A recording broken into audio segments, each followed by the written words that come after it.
So this week, China said that there's going to be no long-term trade agreement with the U.S. because of Trump. And if you've been following my channel, the Wall Street for Main Street channel, I've been predicting this for quite a long time now, and I've been showing you the evidence why, whether it's comments from Kyle Bass, whether it's what happened in May, how a 150-page trade agreement was actually agreed upon, and then basically at the last minute, China just tried to change things, remove anything 50 pages of enforceable trade agreement documents, and that was it. So this week, actually in the last week or so, week to 10 days, the U.S. has actually done two things that are not going to help any trade agreement with China. In fact, think the odds of a trade agreement were already bad, and what has just been announced in the last 10 days is not going to help things at all. So, I don't know if you follow Kyle Bass on Twitter, but on October 23rd, his tweet, the U.S. government, the Department of Justice, put additional charges on Huawei. So on October 23rd, Kyle Bass tweeted out that Huawei and its U.S. affiliate indicted again for theft of trade secrets, wire fraud, and obstruction of justice by the U.S. Department of Justice. The theft, fraud, and the culture of deception is endemic in Huawei and all SOEs in China. So there were additional announcements of additional charges against Huawei. And I've covered this before, that the Huawei issue, the mainstream media, people in the gold community, people in the alternative media, people in the mainstream financial media were not understanding how important Huawei is to China trade negotiations with the U.S. So, the U.S., not only did they put more charges on Huawei, now, from one perspective, you could say that Trump was trying to maybe get more leverage, but this is not going to help things. This is really going to anger, infuriate, piss off the Chinese, because the Huawei CFO is still in Canada. She's under house arrest, and I think she moved to a $10 million mansion. The Chinese government and her lawyers, I did a video on this in the last week or two covering the trade agreement. I don't think you'll find the analysis anywhere else, not even on China Uncensored, because I cover a lot of the financial aspects and the economic aspects as well. So hit the like button. There's so many China stories. I have literally an extensive full page of notes. I have, I think, about 15 different articles and windows open. I have full page of analysis from my top China source. So we're going to be here quite a bit talking about all the crazy China stories. Yesterday, there was a small Chinese bank there was a bank run. And there's not supposed to be any more bank runs in China, because the large four Chinese state-owned enterprise banks were supposed to bail out basically everything. All the smaller and medium-sized banks, the large four Chinese state-owned enterprise banks were supposed to also bail out provinces. They were bailing out pension funds, and recently China in the last couple of years created a small social security fund, and the four largest Chinese state-owned enterprise banks are bailing that out as well. So also the other main reason that China is angry, and China Uncensored did a great job covering this, I found this research over there, was Mike Pence. A year ago he delivered a speech and China did not like it. Well, last week Mike Pence delivered another speech, and China was absolutely infuriated. I'm going to play you a few minutes of this clip. I'm not going to take a look at listener questions and comments now. This is very important. I'm not going to play the whole speech. I'm going to play about 4 or 5 minutes, I think, of the clip.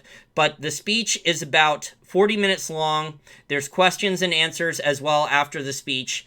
And I want you to listen to this. This is important. So we're gonna play it now, and then I'm gonna talk about the speech, because China was absolutely infuriated after the speech, and as well as the Huawei charges. And that's why you had China come out this week and say there's not going to be a trade agreement, probably until after Trump's gone, if at all.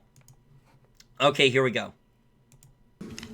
I come here today to discuss a subject on which much of the destiny of the 21st century will hinge: the United States' relationship with China.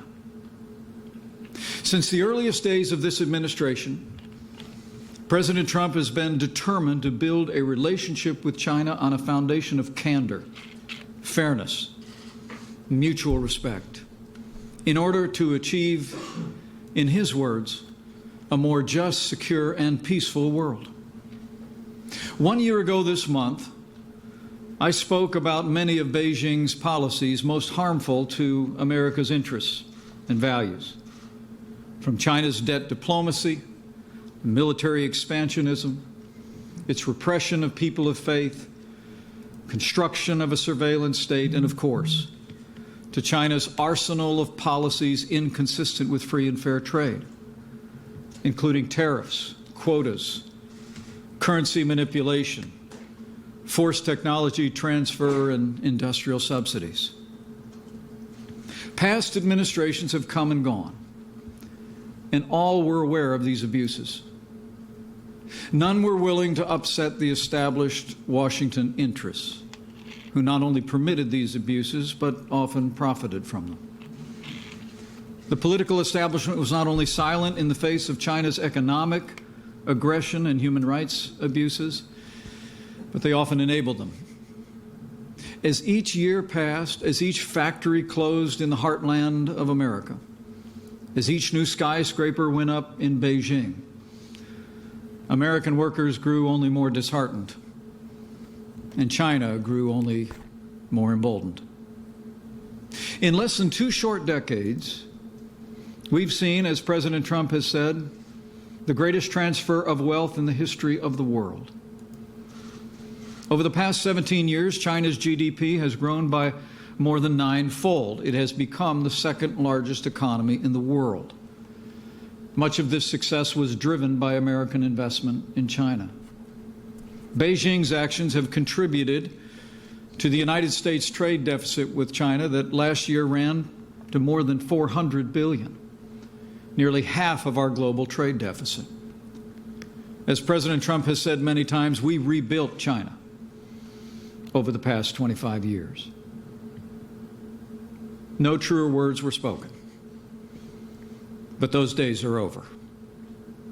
As history will surely note, in less than 3 years, President Donald Trump has changed that narrative forever. No longer will America and its leaders hope that economic engagement alone will transform Communist China's authoritarian state into a free and open society that respects private property, the rule of law, and international rules of commerce. Instead, as the President's 2017 National Security Strategy articulated, the United States now recognizes China as a strategic and economic rival. And I can attest firsthand, a strong majority of the American people, in the city and on the farm, are behind President Trump's clear-eyed vision of the U.S.-China relationship. And the President's stand also enjoys broad bipartisan support in the Congress as well. Over the past year, with that support, President Trump has taken bold and decisive action to correct the failed policies of the past, to strengthen America, to hold Beijing accountable, and to set our relationship on a more fair, stable, and constructive course for the good of both our nations and the world. When our administration took office, China was on track to become the largest economy in the world. Experts predicted that China's economy would surpass the United States economy in just a few short years. But thanks to the bold economic agenda advanced by President Trump, all that has changed. From early on in this administration, this president signed the largest tax cuts and tax reform in American history. We lowered the American corporate tax rate to mirror other corporate rates around the world. We rolled back federal regulation at record levels. We unleashed American energy, and President Trump has stood strong for free and fair trade. The result? America has the strongest economy in the history of the world.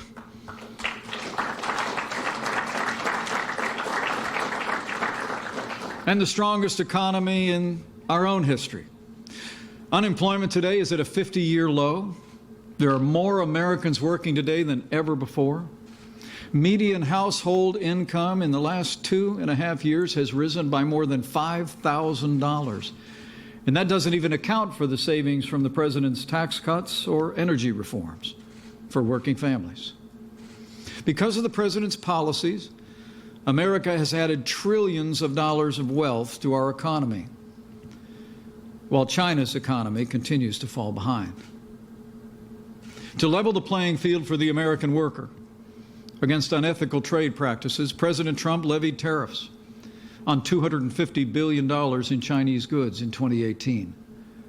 And earlier this year, the president announced we would place tariffs on another $300 billion of Chinese goods if significant issues in our trading relationship were not resolved by December of this year.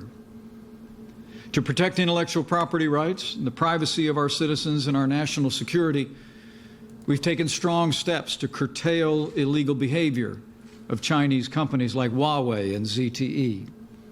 And we've urged our allies around the world to build secure 5G networks that don't give Beijing control of our most sensitive infrastructure and data as well.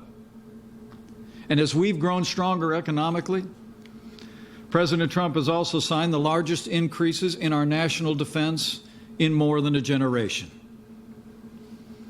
$2.5 trillion of new investment in our national defense just in the last 3 years.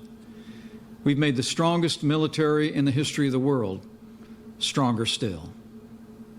And to make it clear to Beijing that no nation has a right to claim the maritime commons as territorial seas, the United States in the last year has increased the tempo and scope of our freedom of navigation operations and strengthened our military presence across the Indo-Pacific. To uphold the values of freedom-loving people everywhere, we've also called out the Chinese Communist Party for suppressing freedom of religion of the Chinese people. Millions of ethnic and religious minorities in China are struggling against the party's efforts to eradicate their religious and cultural identities. The Communist Party in China has arrested Christian pastors, banned the sale of Bibles, demolished churches, and imprisoned more than 1 million Muslim Uyghurs. We've held Beijing accountable for its treatment of Muslim minorities in Xinjiang when just last month President Trump imposed visa restrictions on Chinese Communist Party officials, as well as sanctions on 20 Chinese public security bureaus and 8 Chinese companies for their complicity in the persecution of Uyghurs and other Chinese Muslims. Okay, I think that's enough. I played about 8 minutes of clips there. The rest of the speech, the total speech is about 40 minutes, and there's questions and answers. It's a very interesting speech. I don't agree with, obviously, everything in there. I'm a libertarian, talking about more defense spending, going, circling around the Chinese border with more military. Not exactly the best idea. But there are a lot of articles that have been coming out for a while now about warnings about the Chinese economy. So we got warnings not only from the Chinese economics professor in mainland China in December of 2018 and early January 2019 about their real GDP, but we also got a warning from Premier Li, and he was warning that 6% GDP for China is totally unsustainable. He said this, I think, on September 15th. Let me pull up the article. Yeah, Sunday, September 15th, the article is published. He said that. Recently, also this week, we had Xi talk about China is on high alert for black swan events. So China must be on guard against black swan risks while fending off gray rhino events. She said on Monday, she said, it's XI, not SHE. A lot of people make jokes about that. On Monday, adding that the economy faces deep and complicated changes, the Chinese economy. State news agency Xinhua said. A black swan event refers to an unforeseen occurrence that typically has extreme consequences, while a gray rhino is a highly obvious yet ignored threat.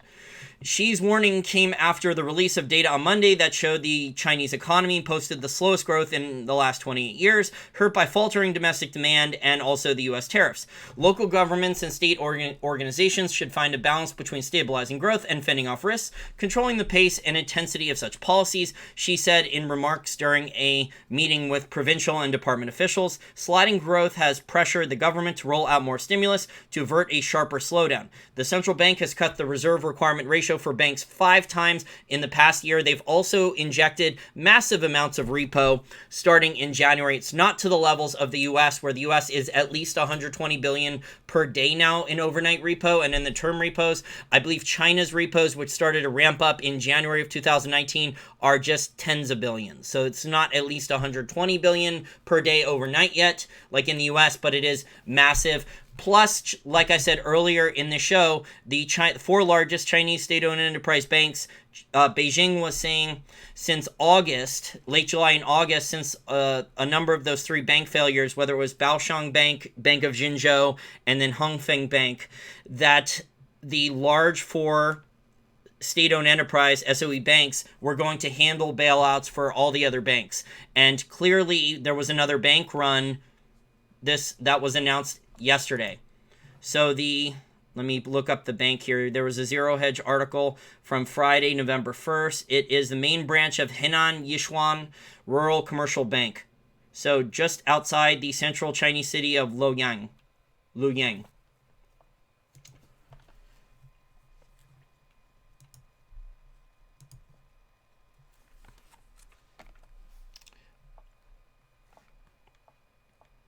So Xi is warning. Also, there's other articles coming out that not only is Chinese GDP going to fall below 6, I think there's estimates that it's going to 5.9. There's estimates the GDP could even be below 5 soon. I have articles on that.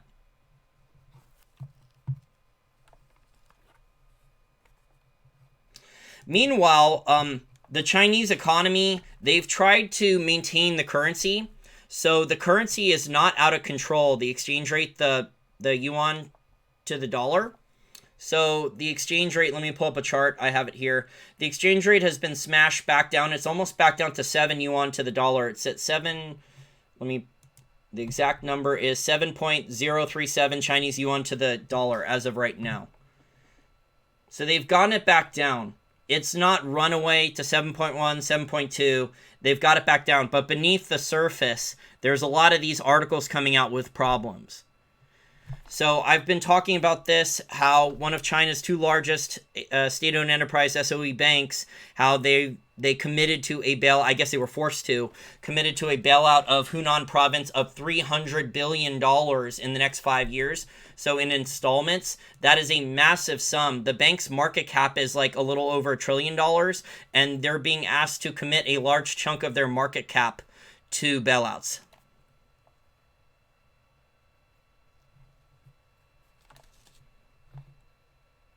And then she also did a recommendation of not Bitcoin, but blockchain technology. And a lot of the Bitcoin crowd, people who are defending the Chinese government, they don't understand what that really means. So China is adopting blockchain technology for cashless society. They're adopting blockchain technology for less freedom. They're trying to put in a centralized database and cashless society so they can track, tax, and trace every single transaction almost in real time. And they have records of it. So they have, if you're living in mainland China, they would have records then that you bought contraband, American contraband food. So you bought American alcohol or American food or European goods that you were not supposed to. You bought American or Japanese porn that you were not supposed to. You paid with your credit card on a VPN service that you were not supposed to. So the people who are saying, oh, she giving a speech and saying how great blockchain technology is, that's great for Bitcoin. No. That's not why she gave a speech and was endorsing blockchain technology. This is for totalitarian government. This is for control, more control.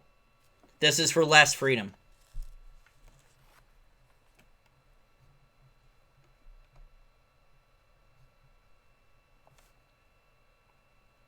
Okay, not only that, you also have that the pork crisis with African swine flu, it is still bad and getting worse. Let me read a full page worth of analysis that my top source in mainland China sent me. So pork prices went up another 25% last week. Everything else followed to somewhat of a lesser extent. Roadside snacks are smaller with less meat but the same price. Barbecue sticks in restaurants, smaller amount of meat with higher prices. So that sounds like shrinkflation and stagflation. The US has that, but it sounds like it's accelerating at an increasing pace in China, despite how the currency, the exchange rate, the yuan to the dollar is not running out of control. But a lot of this has to do with the pork shortage. So the numbers that have come out, there's articles on this that officially China's pork supply is down at least 50%, but there's someone, a couple of people on Twitter who are translating the Mandarin Chinese documents, and they posted, I have screenshots of this. This guy's a commodities trader, and I think he's in either Hong Kong or he lives in Australia and Hong Kong and a couple other places. So he's pretty successful trading commodities. And he said he found documents that were converted from Mandarin to English that said that China's pork population is now down 70%. 70%. A total decimation. And that is why you have these articles that came out on Zero Hedge from Michael Snyder that there's a global worldwide protein shortage. A lot of it has to do with problems in China with the African swine flu. I've never seen Mike Pence's daughter, so I can't comment if she's attractive or not, Douglas.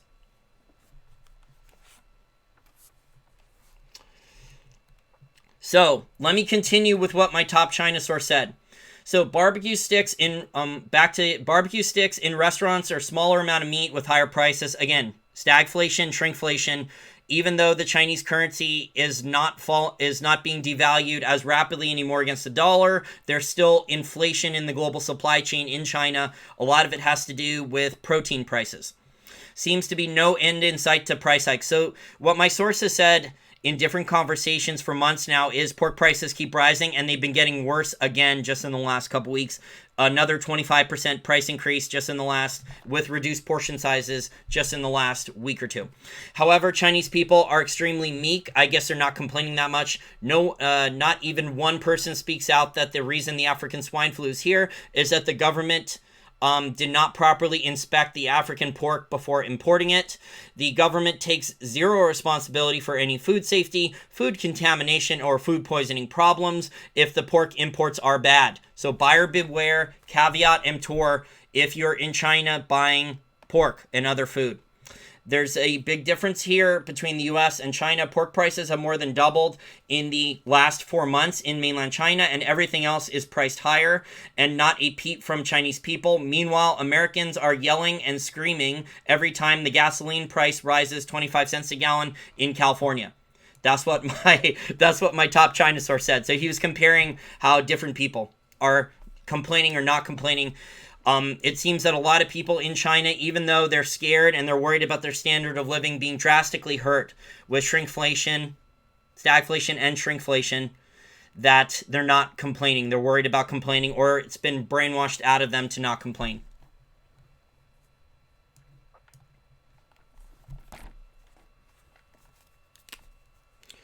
Okay, let me check my notes. So there's warnings coming out about China's economy. So beneath the surface, even though the currency is not having problems lately, it seemed to have calmed down from the devaluation that was rapidly increasing at the beginning of August to mid to late August. That beneath the surface, there's a lot of mounting problems in China as well. Like I said, a lot of people are not aware, including many financial professionals. Most people in the gold community know nothing about this, that China's doing repo too. And you don't hear anyone mention about any of the Chinese bank bailouts. The bank bailouts were supposed to have been solved. The state-owned enterprise banks, the 4 largest ones, were supposed to have all this stuff covered.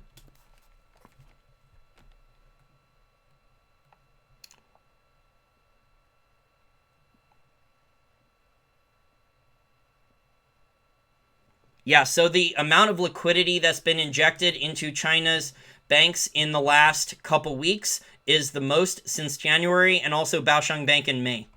So it's a lot. I'll attach links to it if you want to read it. And there's another Zero Hedge article about how bad the African swine flu is. I should be able to find the tweets from the commodities trader with the translations from Mandarin to English about the 70% decimation of the mainland Chinese pork population.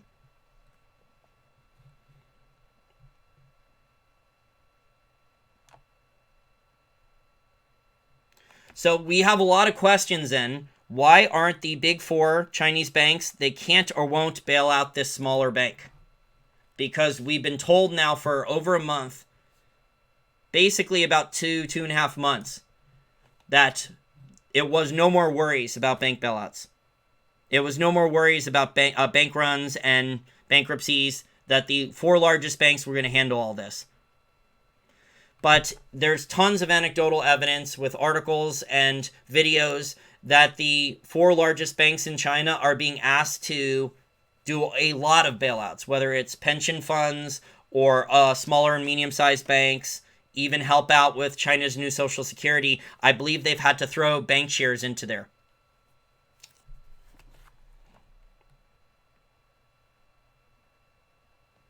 And finally, my top source in mainland China, what he was telling me, he's been going to some of these official government like propaganda meetings or demonstrations or rallies, more like rallies, I guess.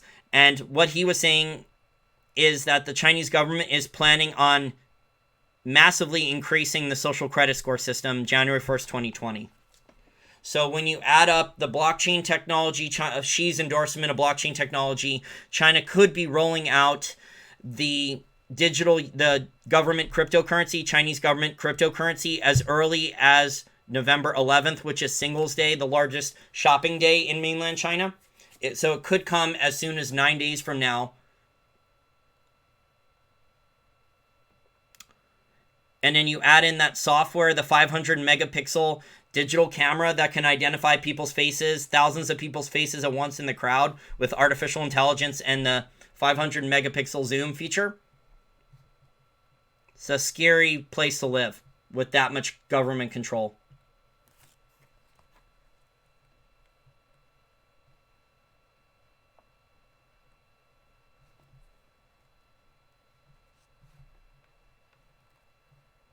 I have some other interesting articles about China that Christopher Whalen, who's a banking and hedge fund analyst, that one of his contacts who was writing under, he didn't want his real name used, written about China analysis. So I'll attach those in the information and description section. I have 1, 2, 3, 4, 5, 6, 7, 8, 9, 10, 11, 12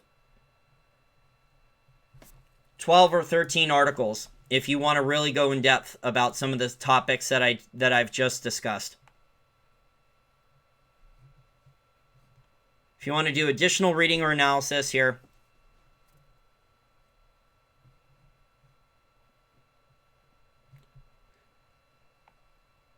The US dollar is soon toast. Well, at this, I disagree with David McElvaney. McElvaney says it doesn't matter about the order of the collapse in the interview that I did with him yesterday. I disagree.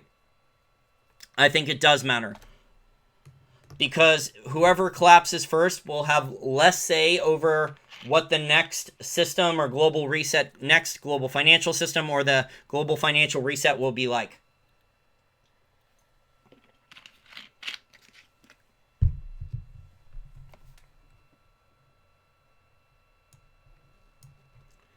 Oh, thank you, Elite Fa, for the super chat. I appreciate it.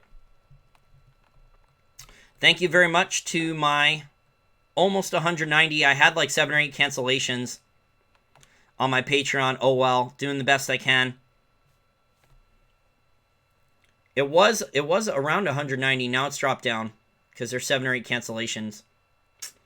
Maybe I have to put more content behind the Patreon account. And thank you very much to my dozen or so monthly PayPal contributors and the people throw me a tip once in a while. Gold-backed crypto rumor in China, it's BS. China can't, it's illegal to remove gold bullion from China. Anyone who tells you otherwise is wrong. Remember the politician in a Chinese province in the last month or so? He was caught with 13 tons of physical gold in a secret vault under his mansion in mainland China. That's over $500 million of physical gold. Why didn't he sneak the gold out of the country? What most people also don't talk about is he had, in addition to that much gold, by the way, he's going to be executed if he hasn't been executed already for fraud and theft. But he also had 42 billion with a B dollars worth of Chinese RMB printed too. That's an insane number.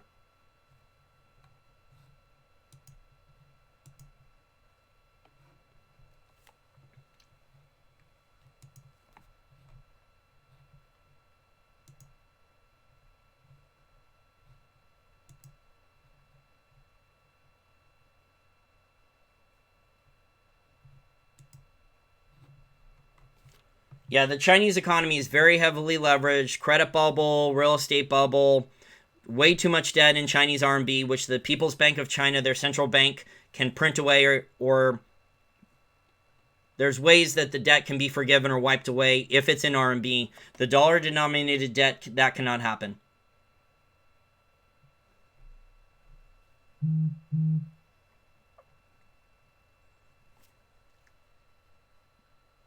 China's central bank admitted, I found this article, someone sent me this. This article's old, it's from January 2019. But for every dollar in GDP growth in China, China added $25 in new financial assets. And in a table from China's central bank, the PBOC, they admitted that China has added 50 trillion in new financial assets to its financial system in just the last 4 years. And they have over $50 trillion of credit in their economy. These are unsustainable, crazy numbers. Their economy is financialized. It's all gambling. It's all bad paper. Almost all of it's bad paper.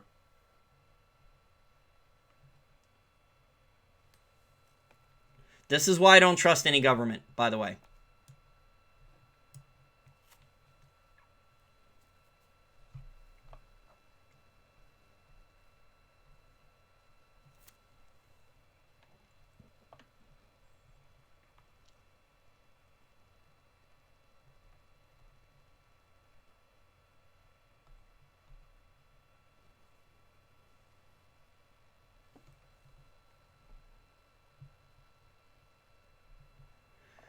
I played the speech, Douglas, because China is really upset at what Pence said, and that increased the odds that there will not be a deal.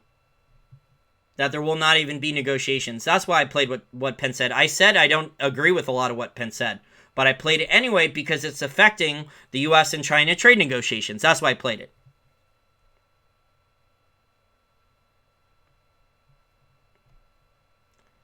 But I think it was important what Pence said about the corruption in both political parties and how the White House and both political parties in Congress knew the Chinese were doing all this for years, and a lot of people were profiting off of it anyway, or didn't care.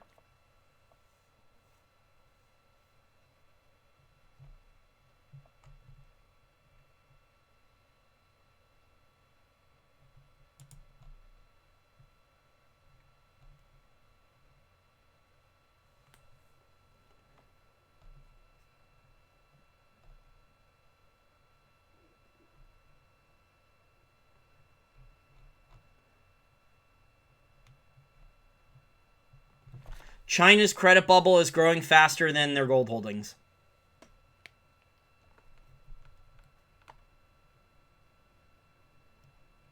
They're going to have a credit bust. They've had a big credit boom the last 10 years or so. They had almost no debt in their economy. It was very little. Household debt was very little 10 years ago. All of that has changed in the last 10 years.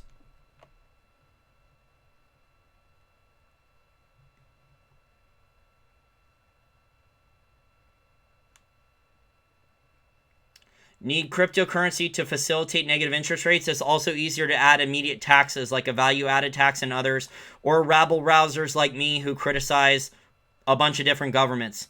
If they don't like what I say, they can immediately tax me or shut down my bank accounts or credit cards, etc. And that's why China wants to integrate a government cryptocurrency with cashless society, with social credit score, and all the other crazy totalitarian spying apparatus stuff they have.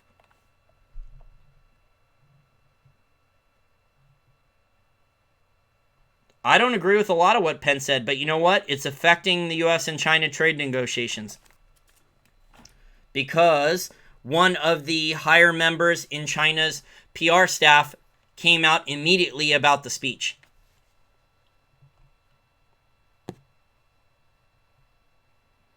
I think Pence is a neocon.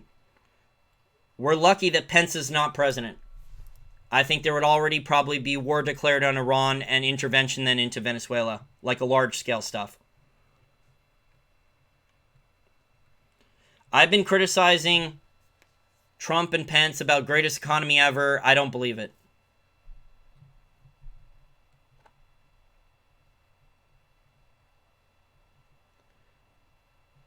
Yep, and then they can store all of our purchases. So whereas the credit card companies or the banks, if we use a debit card, have a list of where we purchase goods from, the governments will have that list. Ricky says you don't want a Fed coin as you lose all your liberties. I 100% agree, Ricky.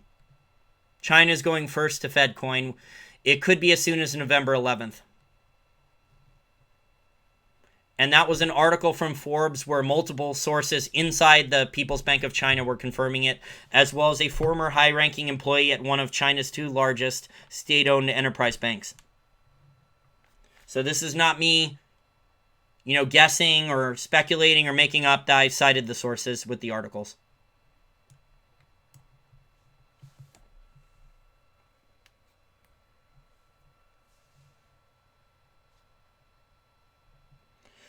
China will run out of food, Son of Redemption says. No, I don't think China will run out of food. I think they have priorities. They have to ration their dollars. So they're going to use their dollars to buy import food, and that means then that they're not going to have as much dollars to save Chinese corporations that have too much dollar-denominated debt, like real estate and construction companies or smaller and medium-sized banks. That's my opinion.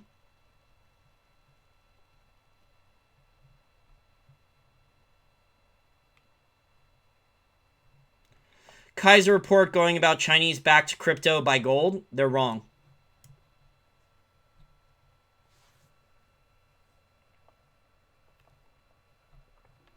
Again, the Chinese government, and I've said this, it's illegal for gold bullion to leave mainland China. The Chinese government 100% does not want gold bullion leaving the country.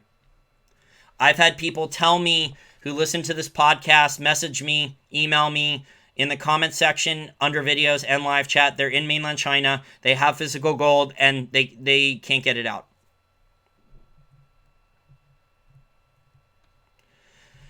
All these large government, everyone's like, which one is worse? All these governments are a mess. The European banks are a mess. The Chinese real estate bubble and credit bubble are a mess.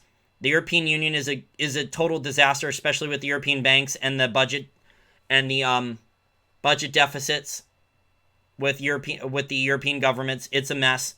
Corporate bond market in the U.S. is a mess. The repo madness in the U.S. is a mess. Emerging markets might be the largest mess. And we don't know all the banks that have all the bad debt from emerging markets. I suspect, my educated guess, is that the European banks have the majority of bad emerging market debt.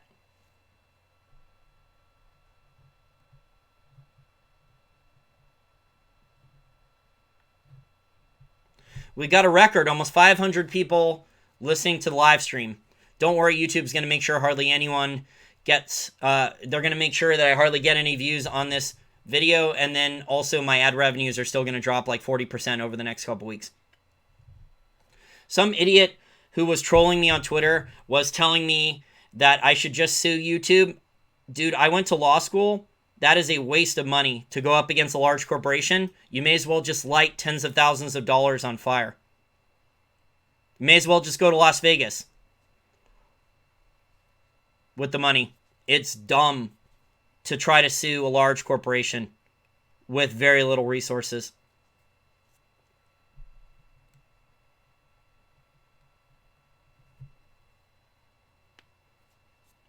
Probably even six figures would not get a lawsuit done against Google or YouTube. I believe they settled with Steven Crowder, but then he was disclosing that he was having problems with his channel again.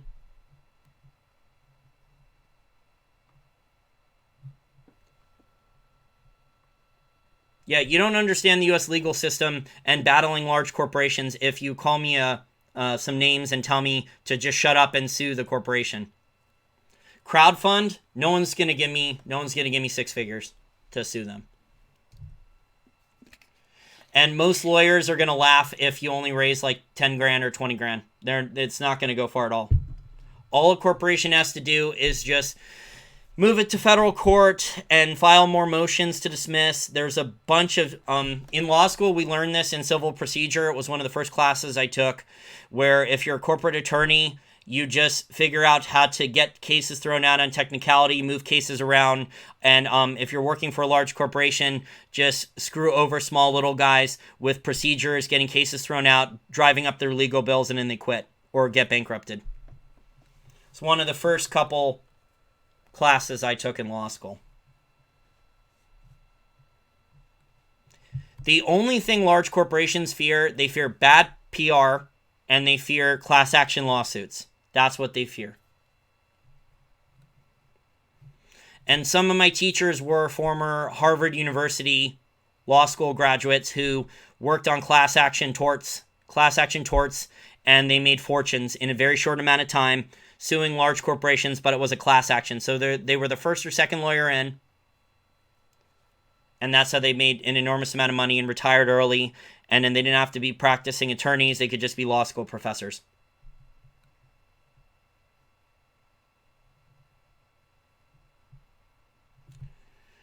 No one wants the yuan now. The people China pays in yuan, they dump it very quickly. There's the press release out that Russia is getting paid for their oil in Chinese yuan. Well, guess what? Russia dumps the Chinese yuan as quickly as possible. They're out into dollars or euros. They don't hold the yuan.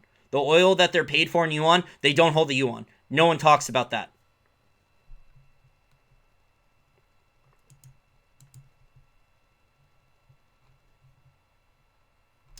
Okay, well, that's it for right now. I want to thank everyone for their time, and I'm going to work my butt off trying to create the most unique content about investing in the economy here on YouTube and on the internet. So if you want to help me out, if you want to chip in and help me grow my small business, you can become a Patreon account contributor, and you'll also get access to my 9-page Sandstorm Gold article that's behind the paywall there on Patreon. And Sandstorm Gold is doing very, very well. Unlike the dumb analysts on Seeking Alpha that are writing articles in the last 2 or 3 weeks telling you not to buy the stock's up a lot. Unlike them, I actually know the company, the industry, and what I'm actually talking about. And that's because I talk to insiders, CEOs, people who actually have worked in the industry for a very long time. And I've interviewed them, hundreds of them, in the archives on my channel. Yeah, I don't know anything about Mike Pence's daughter. I see people talking about that. I don't know anything about that, guys. Ivanka Trump is pretty. Although normally I don't date taller women that tall. Okay, well, bye for now. Thank you very much.